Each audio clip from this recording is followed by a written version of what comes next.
Okay, this is a quickie about forgiveness. I just want to start a conversation. I'd love to hear what you think about the word forgiveness. When I was growing up, it was often used to give people a pass to keep hurting me.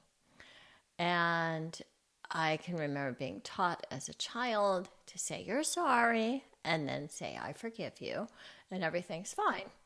I also am familiar with the whole forgive and forget. So somehow or another, I'm supposed to get amnesia.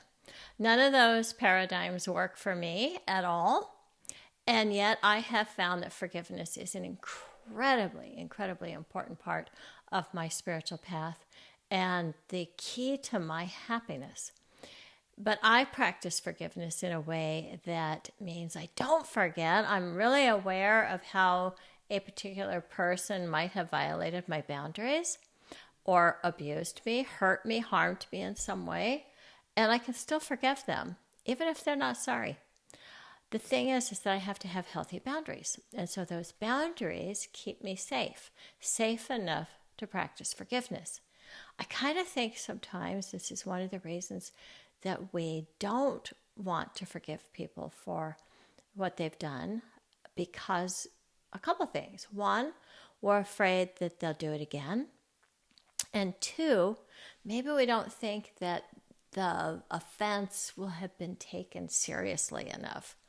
That somehow or another, if I will never forgive you, it becomes like some kind of a badge of honor that I am so aware that what you did is so egregious and so terrible that I will never forgive you. And whoa, that is like such a horrible thing to do to ourselves. In my opinion, you may feel differently, and I would love to know what your relationship with forgiveness is. I think that there's a lot of forgiveness that is really just spiritual bypass. And I think I have to earn my way to forgiveness by, first of all, getting really angry and feeling the grief about what happened.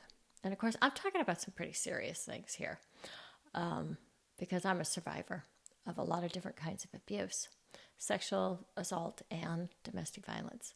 And I have forgiven most of it. Okay, I confess. I have probably a couple grudges in there, but mostly not, or I wouldn't be a happy person. Okay, your turn. What does forgiveness mean to you, and how do you practice it?